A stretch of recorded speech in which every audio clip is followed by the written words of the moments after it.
Cette vidéo vous est présentée par la boutique universludo.ca. Rendons les jeux accessibles à tous.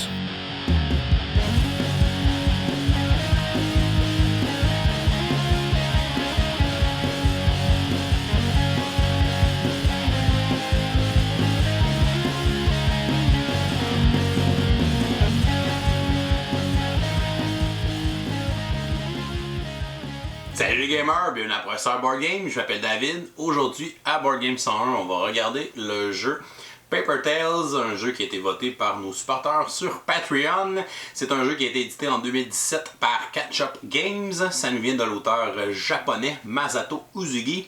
C'est un jeu pour 2 à 5 joueurs et les parties vont durer environ une trentaine de minutes. Le but du jeu va être d'avoir le plus de points de légende pour l'emporter.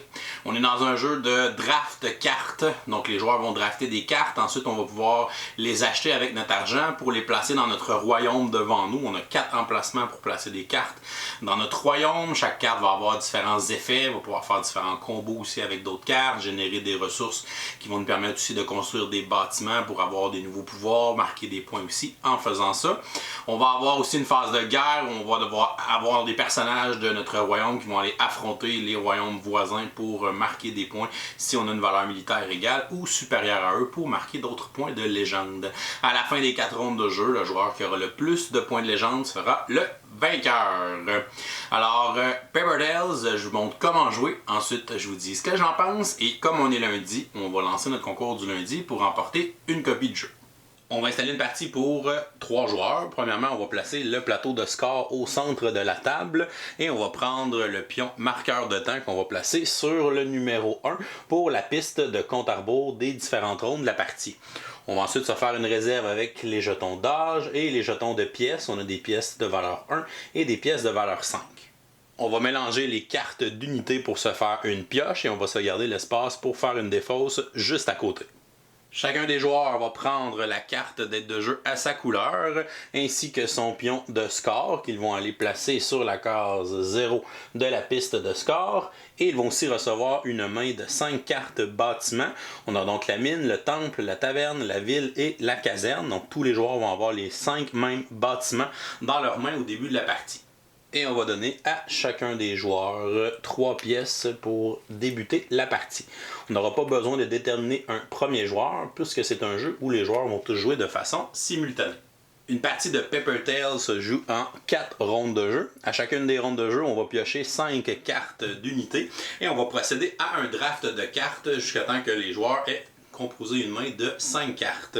Par la suite, les joueurs pourront acheter certaines cartes avec leurs pièces d'or pour aller les placer dans leur tableau personnel, dans leur royaume, pour bénéficier des différents effets des cartes unités. On va avoir ensuite une phase de guerre où les unités qui ont une valeur militaire vont pouvoir affronter les joueurs qui sont à notre gauche et à notre droite pour marquer des points de légende. Et par la suite, on pourra avoir une phase de revenu où certaines unités vont produire des ressources qui nous permettront de construire les cartes de bâtiments qui sont dans notre main depuis le début de la partie. Finalement, nos cartes vont vieillir à la fin de la ronde. On va aller placer des jetons d'âge sur les cartes qui auront différents effets sur certaines cartes et qui vont éventuellement tuer nos cartes. Nos cartes vont mourir de vieillesse et par la suite, on va passer à la ronde suivante et à la fin des 4 rondes de jeu, le joueur qui aura réussi à marquer le plus de points de légende sera déclaré vainqueur. La première phase d'une ronde de jeu est une phase de recrutement de cartes, donc un draft classique. Les joueurs vont piocher 5 cartes du paquet de cartes unités. Par la suite, on va regarder les 5 cartes, on va en choisir une qu'on va aller placer dans notre main de cartes et ensuite on va passer notre paquet au voisin de gauche. Donc tous les joueurs vont faire la même chose de façon simultanée. On va recruter une carte, on va passer le paquet au voisin de gauche, on recrute une carte, on passe le paquet au voisin de gauche. Ensuite, le nouveau paquet de cartes qu'on vient de recevoir, on va continuer en sélectionnant une autre carte qu'on va ajouter à notre main de carte et on va faire circuler notre paquet de cartes. On va continuer à recruter des cartes de cette façon jusqu'à temps que les joueurs s'aient construit une main de 5 cartes. Pour les rondes 1 et 3, on va faire circuler les cartes dans le sens horaire pour le recrutement de cartes, alors que dans les rondes 2 ou 4, on va faire circuler les cartes du côté anti-horaire. On va donc commencer la deuxième phase, qui est la phase de déploiement, avec 5 cartes dans notre main qu'on vient de drafter, et on va avoir nos 5 cartes de bâtiment. Dans les rondes suivantes, si jamais on a mis une carte en réserve sous notre aide de jeu, on va aussi l'ajouter dans notre main au début de la phase de déploiement. Chaque joueur possède 4 emplacements dans son royaume pour déployer des cartes unités. On va avoir 2 emplacements en avant de notre royaume et 2 emplacements en arrière. Certaines habiletés vont avoir une influence dépendamment si on est en arrière ou en avant dans le royaume. Pour les unités qui vont attaquer dans la phase de guerre, on va attaquer avec les unités qui sont au front, donc qui sont en avant de notre royaume. Alors les joueurs vont placer les cartes qu'ils veulent déployer dans le royaume de façon cachée dans les emplacements qu'ils veulent que ces cartes-là occupent. Donc, je pourrais décider d'aller déployer ces 2 cartes-là dans ma rangée avant de mon royaume et je pourrais décider d'aller placer 2 cartes dans ma rangée arrière. Donc on peut avoir un maximum de 4 cartes dans notre royaume au début de la partie. La 5e carte, donc que je veux pas jouer ou que je peux pas jouer parce que bon, elle coûte très cher en or à déployer. À ce moment-là, je vais décider de la réserver pour le prochain tour. Donc, je vais la placer face cachée sous mon aide de jeu. On peut réserver au maximum une carte par ronde. Si jamais j'avais d'autres cartes que je ne pouvais pas déployer ou que je ne pourrais pas jouer, à ce moment-là, ces cartes seront défaussées. Dans les rondes suivantes, si jamais j'ai déjà des cartes dans mon royaume et que je veux en déployer des nouvelles, je peux décider de défausser une carte du royaume gratuitement pour la remplacer avec une nouvelle carte, ou on peut réarranger les cartes, donc on peut mettre une carte qui est en arrière, en avant, ou vice-versa. On peut changer le positionnement de nos cartes lorsqu'on va aller placer des nouvelles cartes dans notre royaume dans les rondes suivantes. Lorsque tous les joueurs vont avoir déployé leurs cartes, à ce moment-là, on va révéler nos cartes face visible de façon simultanée. Donc les joueurs vont alors révéler les cartes qu'ils ont placées dans leur royaume et vont devoir en payer les coûts en pièces d'or qui sont en haut à gauche des cartes. Donc ici, mon bûcheron ne coûte aucune pièce, ma forgeronne non plus. Ici, mon enfant de la forêt coûte une pièce que je vais remettre dans la réserve et mon archère va aussi coûter une pièce à déployer. Si jamais en retournant mes cartes, j'ai une carte que je ne peux pas payer parce que je n'ai pas assez d'or, à ce moment-là, cette carte sera tout simplement défaussée. Dans les rondes suivantes, les cartes qui sont déjà dans notre royaume, on n'aura pas besoin de repayer le coût de déploiement une fois que ces cartes font partie de notre royaume. On passe ensuite à la 3e phase, qui est la phase de guerre. Chacune des phases est numérotée et il va aussi avoir une icône qui est différente. On va retrouver ces icônes souvent sur les cartes d'unité pour savoir quand est-ce que leurs habiletés spéciales vont s'activer. Donc on commence la phase de guerre, les joueurs vont regarder leurs unités qui sont en avant dans leur royaume et vont regarder leur valeur de combat ici dans les boucliers. Donc ici mon bûcheron a une valeur de combat de 2, mon enfant de la forêt a une valeur de combat de 1. Normalement ce sont seulement les unités qui sont en avant qui vont prendre part à la phase de guerre, à moins d'avoir une habileté spéciale, comme mon archère qui a une habileté spéciale ici qui s'active dans la phase de guerre et qui dit que l'archère peut combattre même depuis l'arrière. Donc on va ajouter aussi sa valeur de combat. Donc je vais avoir un total de 5 en valeur de combat pour le joueur vert. Notre joueur mauve ici a un chasseur qui a 2 de combat, un cerbère qui a 2, mais qui va avoir 3 au lieu de 2 si je produis de la viande dans mon royaume. Et évidemment le chasseur ici produit de la viande s'il est en avant. Donc mon cerbère aura un bonus de 1. Ça va faire un total de 5 aussi pour la valeur de combat ici pour le joueur mauve. Notre joueur rouge, lui, a un chevalier qui a 4 de combat et un mineur qui a 2 de combat. Ça va lui faire une valeur de 6 en combat. On va alors comparer notre valeur totale de combat avec nos voisins de gauche et nos voisins de droite pour savoir si on remporte une des 2 guerres. Donc notre joueur vert a égal avec le joueur mauve. En cas d'égalité, le joueur va marquer les points. Donc il va gagner cette guerre-là pour 3 points pour notre joueur vert. Mais malheureusement, il ne gagne pas la guerre contre le joueur rouge qui a une valeur de combat de 6.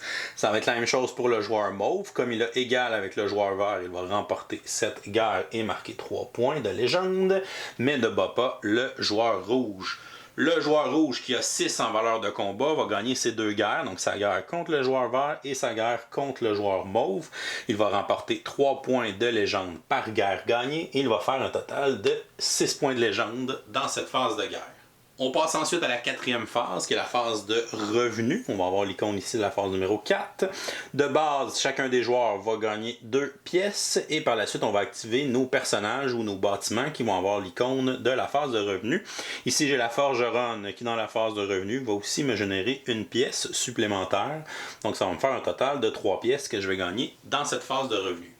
On enchaîne avec la phase numéro 5, la phase de construction, qui va nous permettre soit de construire une carte bâtiment de notre main ou d'améliorer un bâtiment qui est déjà construit. Les joueurs ont les 5 bâtiments dans leurs mains au début de la partie. Ces cartes sont recto-verso. D'un côté, on a le bâtiment niveau 1 et de l'autre côté, on a le bâtiment niveau 2. Donc, si jamais j'avais déjà construit la caserne dans une ronde précédente, dans ma phase de construction, je pourrais prendre mon action de construction pour l'améliorer et l'emmener au niveau 2. Si je construis la caserne, parce que je ne l'avais pas avant, à ce moment-là, je peux décider de la construire soit au niveau 1, ça prendrait une ressource de pièces d'or que j'ai ici avec mon bûcheron, mais si j'ai les ressources pour combiner le niveau 1 et le niveau 2 en même temps, je peux construire directement le bâtiment de son côté niveau 2 et il va posséder 2 habiletés au lieu d'une seule. Donc ici, qu'est-ce que ça me prend comme ressource? Ça me prend une pièce d'or, j'en ai une ici avec mon bûcheron, et pour le niveau 2, ça me prend une pièce d'or et un de nourriture que j'aurai ici avec mon enfant de la forêt.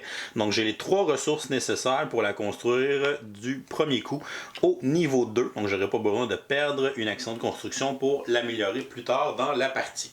Une fois un bâtiment construit, on va pouvoir bénéficier de son effet et de ses habiletés pour le reste de la partie. Ici, on voit que la caserne a 2 habiletés qui vont se passer dans la phase de guerre. On va gagner 1 de puissance militaire par pièce qui est dans notre royaume. Et on va gagner une pièce par unité qui a une valeur de combat de 3 et plus. Dans les rondes suivantes, lorsque je vais vouloir construire d'autres cartes de bâtiment, je devrais payer un coût de terrain équivalent à 2 pièces par bâtiment que j'ai déjà dans mon royaume. Donc ma prochaine carte de bâtiment, en plus de son coût en ressources, va me coûter 2 pièces d'or parce que j'ai déjà un bâtiment dans mon royaume. Lorsque j'ai réussi à construire un bâtiment de niveau 2, n'importe quel des 5 bâtiments de niveau 2, mon royaume va s'agrandir et maintenant on va avoir une 3e place dans la rangée d'avant. Donc on va pouvoir placer 5 cartes au total dans notre royaume. On va gagner une nouvelle place pour y placer une carte unité.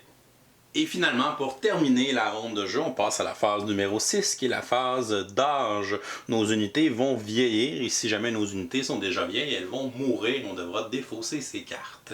Si j'ai des cartes unités qui ont des jetons d'âge dessus, à ce moment-là, ces cartes vont mourir de vieillesse et seront tout simplement défaussées. Si ce n'est pas le cas, à ce moment-là, on va ajouter un jeton d'âge sur chacune de nos cartes d'unité dans notre royaume. Donc, ça veut dire qu'à la fin de la 2e ronde, ces 4 unités-là, si elles sont encore dans mon royaume et qu'elles ont leur jeton d'âge, elles vont tous mourir et on devra les défausser. Certaines cartes vont avoir des effets différents lorsqu'ils ont un jeton d'âge, c'est-à-dire que la carte aurait pris de l'expérience et qu'elle va être plus efficace dans certaines habiletés. D'autres cartes pourront nous permettre d'enlever des jetons d'âge de certaines cartes pour pouvoir les réutiliser plus longtemps, ou bien certaines cartes vont tout simplement empêcher une carte de mourir de vieillesse pendant une ronde. Lorsque la phase numéro 6, la phase d'âge, est terminée, ça va mettre fin à la ronde de jeu. À ce moment-là, on va déplacer le marqueur de temps sur la ronde suivante, qui va aussi nous indiquer le sens qu'on va faire le recrutement de cartes. Et on va recommencer en piochant 5 nouvelles cartes pour recruter et placer dans notre main. On va ajouter aussi la carte qu'on avait réservée du tour précédent. On va pouvoir placer des nouvelles cartes unités dans notre royaume. On va pouvoir défausser celles qui sont là, les remplacer par des nouvelles, payer de l'or pour pouvoir les placer. On va aller ensuite faire la phase de guerre. On va continuer à marquer des points avec la guerre.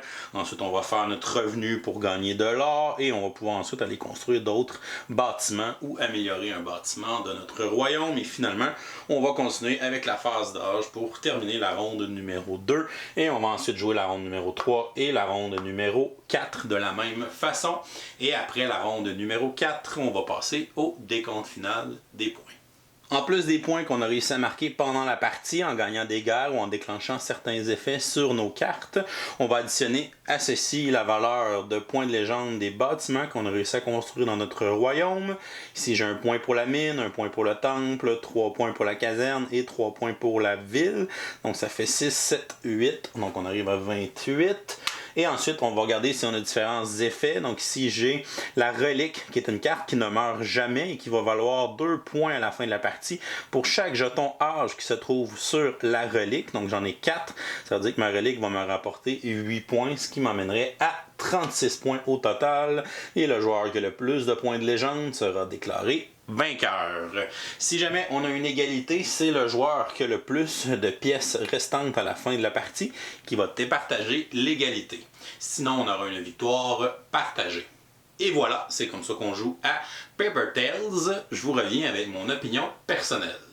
Qu'est-ce que je pense de Paper Tales? Premièrement, j'aime le visuel du jeu. Ça a l'air d'être un petit thème médiéval, un peu classique, un style cartoon. Je sais que ça plaît pas à tout le monde, mais moi c'est quelque chose que j'ai trouvé très sympathique. Le matériel aussi à l'intérieur de la boîte, c'est très bien. Les cartes, une bonne qualité, les jetons, tout ça. Donc ça, c'est quand même très bien pour la production. C'est pas un jeu qui est très dispendieux aussi, fait que ça, c'est quand même le fun. C'est un jeu qui est assez simple dans le style engine building, là, mais c'est pas nécessairement un jeu pour jouer avec les enfants ou quoi que ce soit. Je le classerais un peu dans le familial plus. C'est vraiment un petit engine building de base, mais qui est quand même intéressant. La dynamique est particulière parce que souvent dans un engine building, on va placer des cartes devant nous, puis les cartes, on les accumule tout au long de la partie, puis on fait des combos, des synergies avec les cartes. Mais dans le jeu-là, les cartes resteront pas toute la partie devant toi parce que les cartes vont mourir de vieillesse, donc les cartes vont devenir vieilles et mourir. Fait que ça fit un peu avec le thème. J'ai trouvé cool aussi que le fait que certaines cartes vont être plus fortes quand elles sont vieilles, quand ils ont un jeton d'âge dessus. Fait que ça, c'est comme un combattant qui a de l'expérience, qui est âgé, ben, il est plus fort que quand il était jeune. Fait que c'est quand même un petit clin d'œil thématique qui est quand même le fun à faire. Ça fait que le jeu, il faut toujours s'adapter, il faut toujours améliorer puis changer des cartes à chaque tour. On va essayer de faire des nouveaux combos. Ok, je sais que cette carte-là va s'en aller. Ok, mais là, je vais en mettre une nouvelle. Ou j'ai une carte qui peut me permettre de sauver telle carte. Quelle carte je veux sauver dans mon engin qui va me permettre de la garder un tour de plus. On a des cartes des fois qui vont scorer des points quand elles vont mourir. Puis plus ils ont des jetons de vieillesse dessus, plus elles vont marquer de points. On a des cartes qui vont aller justement ajouter des jetons d'âge sur une carte. Fait qu'à ce moment-là, on peut faire un combo intéressant d'aller mettre plein de jetons sur une carte, puis cette carte-là meurt, on marque des points. On a la relique que je vous ai montré tantôt aussi, des genres de cartes comme ça qui vont accumuler de l'âge et qui vont marquer des points en fin de partie. Fait qu'il y a plusieurs façons de faire des combos puis de faire des choses pour marquer des points dans le jeu. Fait que ça, j'ai trouvé ça intéressant. Puis le fait de justement que les cartes restent pas longtemps devant nous. La partie dure quand même juste 4 rondes, mais évidemment, une carte va rester 2 rondes maximum parce que première ronde, elle va gagner son jeton, puis à la fin de la deuxième, elle va tout simplement mourir. Fait qu'on essaye de profiter au maximum des cartes puis des différentes synergies et combos pendant la partie. Il faut souvent se revirer de bord, puis ok, selon le draft devient vraiment important parce que on voit ce qu'on a devant nous, mais on voit aussi ce que les autres ont devant eux. Puis là, de dire ok, ben là, cette carte-là, je peux pas la laisser à lui parce que lui, il veut mettre des jetons sur sa relique. Fait que si je laisse cette carte-là, qui va pouvoir ajouter d'autres jetons, sa relique va vouloir beaucoup trop de points à la fin de la partie.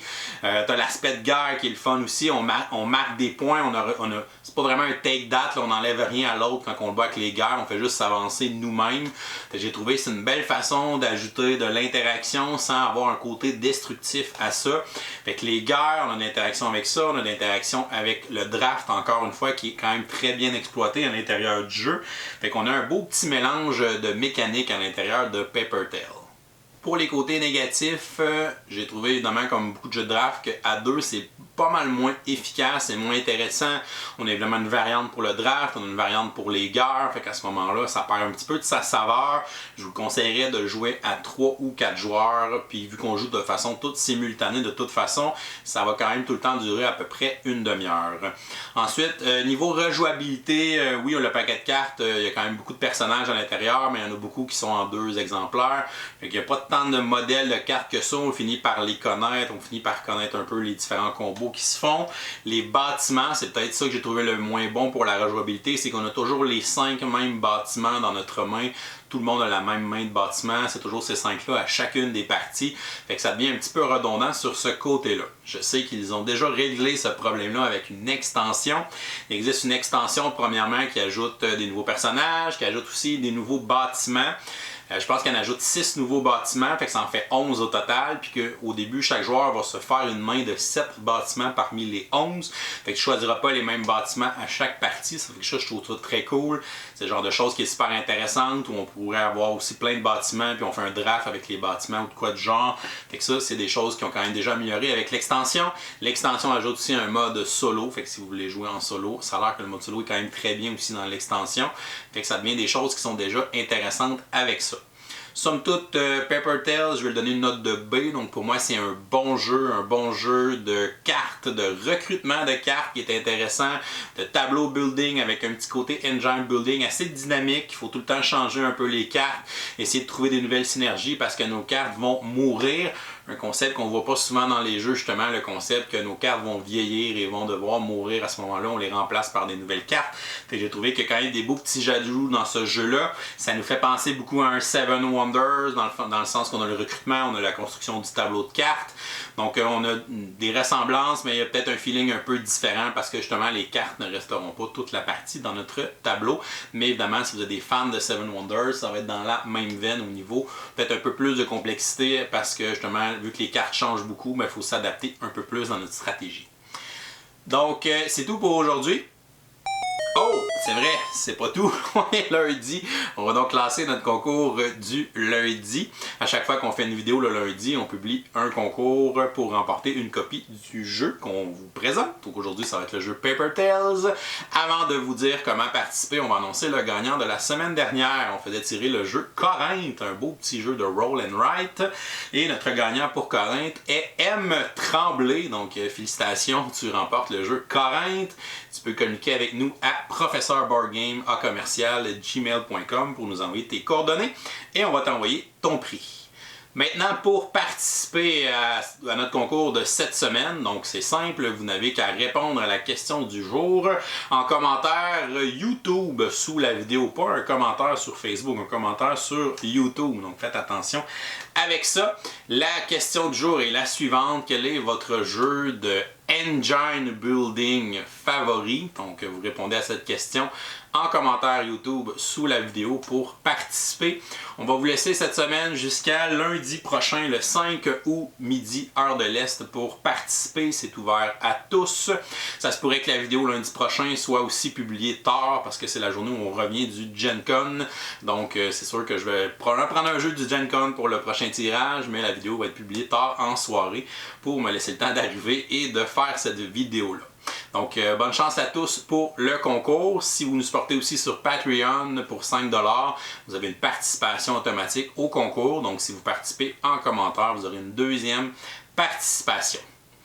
Et voilà, c'est tout pour aujourd'hui. Si jamais vous n'êtes pas encore abonné à notre chaîne, vous pouvez cliquer notre petit bonhomme ici en bas de l'écran. Sinon, vous pouvez nous suivre sur Facebook, Twitter ou Instagram à Professeur Board Game. Et vous pouvez nous donner sur notre page Patreon. Je vous souhaite une excellente fin de journée et continuez de gamer.